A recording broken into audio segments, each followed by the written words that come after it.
Shocking statement. The most important thing the B-36 ever dropped was not a bomb. It was every argument that it could be canceled. From 1947 to 1949, the program was nearly axed multiple times. And yet, it stayed. Not because it outran jets, but because it outranged them. In this video, we unpack how its unprecedented wingspan and payload, enough to carry the massive early nuclear weapons, overrode engine fires, political attacks, and accusations Congress ultimately rejected. If deterrence needed a placeholder, this was it. Before we move on, please take a moment to subscribe to the channel and like the video. Why would the US order a bomber capable of crossing oceans without refueling in 1941, before it even knew the war's endgame? The requirement came from a stark contingency. If Britain fell, North America would need to reach Europe unaided, so the Army Air Corps wrote a specification that assumed no forward bases and no tankers. The route shorthand was simple and brutal. Launch from the northeast, hit targets at continental depth, and return to friendly soil.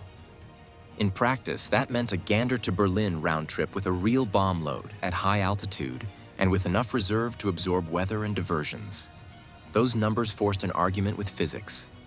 A credible payload had to ride along with fuel fractions well beyond the norm for heavy bombers, and the wing had to be substantially larger to carry both without stalling the program on takeoff performance.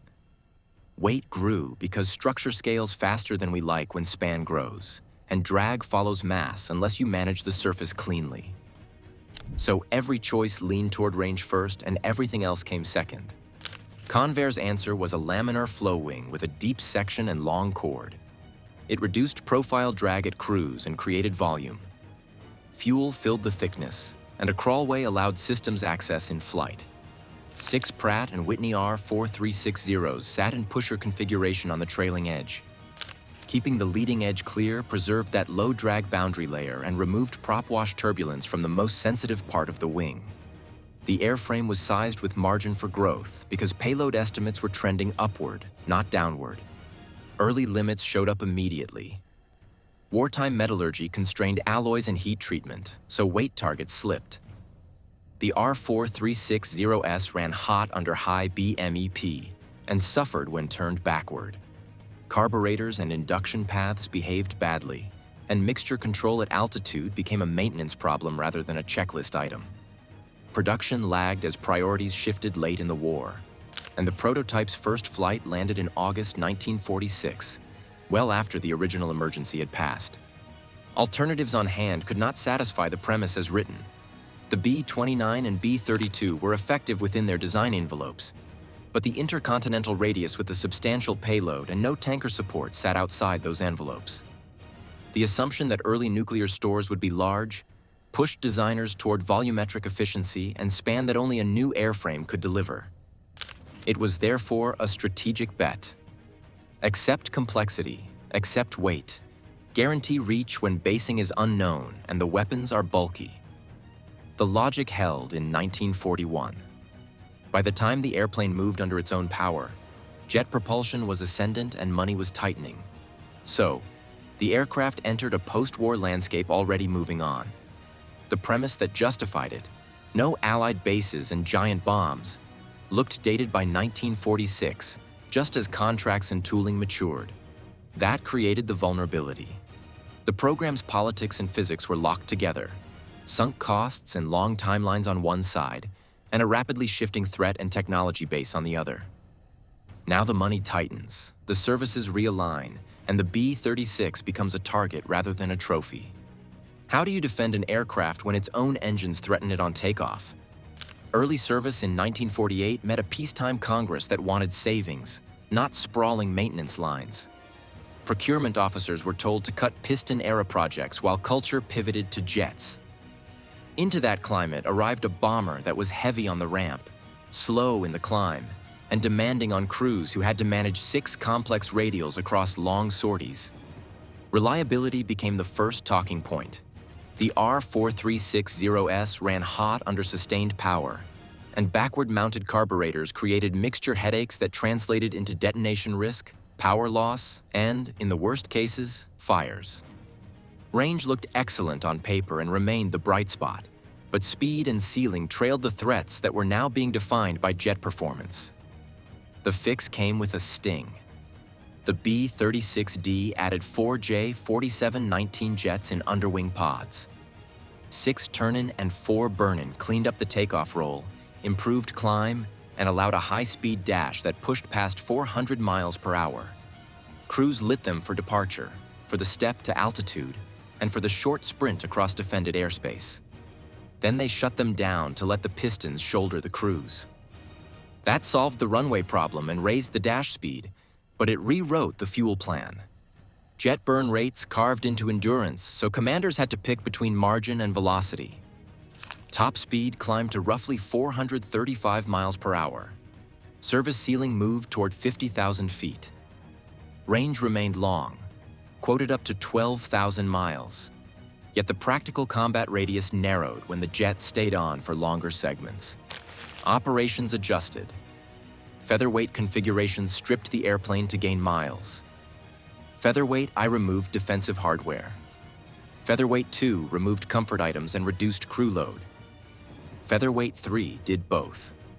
The reconnaissance B-36 pushed north along Arctic routes where coverage mattered and interception pressures were lower, using that long-span wing for endurance more than for speed. By this point, a strategic argument had solidified. Only one airframe could carry the earliest, largest nuclear stores across oceans without tankers. It was therefore kept on strength, even as technicians fought heat management and induction problems. The analogy here is a bridge designed for freight rather than commuters. Overbuilt for load, underwhelming for velocity, but essential until a new highway exists. Budget officers tried to cut it in 1947 through 1949. Internal voices preferred faster, smaller updates to existing bombers and accused the big piston design of being obsolete by intent. Hearings hovered because mishaps and cost made the optics poor. Yet proponents could point to an empty rack elsewhere. No other platform could match the radius with that payload on that schedule. One way or another, the B-36 sat squarely between a performance mismatch and a strategic monopoly. It was slow in a jet world, but it alone could move the heaviest bombs intercontinentally without outside help. With credibility in doubt, the opposition organizes publicly, and the Navy picks its hill to fight on. Why did the U.S. Navy turn a bomber into a courtroom Exhibit A? The spark was the abrupt cancellation of the supercarrier USS United States in April 1949 by Secretary of Defense Lewis Johnson, a 2-sentence order that detonated a larger argument about roles, missions, and money. The Navy had built a case for sea-based nuclear strike from mobile decks, while the newly independent Air Force asserted primacy in strategic bombing from continental bases. The B-36, already controversial, became the most visible proxy for that fight because it embodied the Air Force's claim: intercontinental reach with the heaviest weapons then contemplated. Navy leaders pushed a simple narrative. The B-36 was slow, expensive, and already behind jet threats. They alleged procurement favoritism and said the project diverted funds from a carrier force that could place strike aircraft closer to targets. The goal was less about one airframe and more about eroding the Air Force's credibility, so budget authority could swing back toward carrier aviation and sea-based nuclear delivery. Their core technical claim was blunt: carrier-based strike, aided by emerging jet fighters, would render a piston-powered giant obsolete in the approach phase and defenseless in the target area. A supercarrier could launch large, specialized aircraft and keep moving, dispersing risk at sea. Give the Navy the resources, and it would field a nuclear delivery system without relying on vulnerable, slow bombers transiting hostile airspace. The Air Force countered with the calendar. Only the B-36 could immediately carry the first-generation large nuclear devices across continents from U.S. runways. The B-47 had entered production, but its radius required tankers, and its payload limits constrained the largest stores. The B-52 remained on the horizon. In any case, deterrence now required a platform that existed, that could launch tonight, and that could traverse the distance without foreign bases. Congress stepped in. Investigations examined both the corruption allegations and the technical merits. The review found no basis for the charges and issued a clean bill regarding collusion, noting there wasn't one iota, not one scintilla, of evidence that would support charges or insinuations that collusion, fraud, corruption, influence, or favoritism played any part whatsoever in the procurement of the B-36 bomber. Technical criticism remained, but the central procurement scandal collapsed. Evidence then carried the day. Payload volume and bay dimensions allowed the B-36 to accommodate the largest thermonuclear class stores of the period, including Mark 17 scale devices. Its long-range reconnaissance variants added strategic surveillance that jet bombers could not yet sustain. Think of it as a deep-water vessel while the harbor fleet was still being built. It was therefore used not because it was elegant, but because it could cross the ocean now. The B-36 endured because reach mattered more than speed. It bridged a period when early nuclear stores were large, intercontinental basing was uncertain, and missiles were not yet credible. Its range and volume filled that gap during the Berlin crisis era and the first Soviet test, even as jets took the performance crown.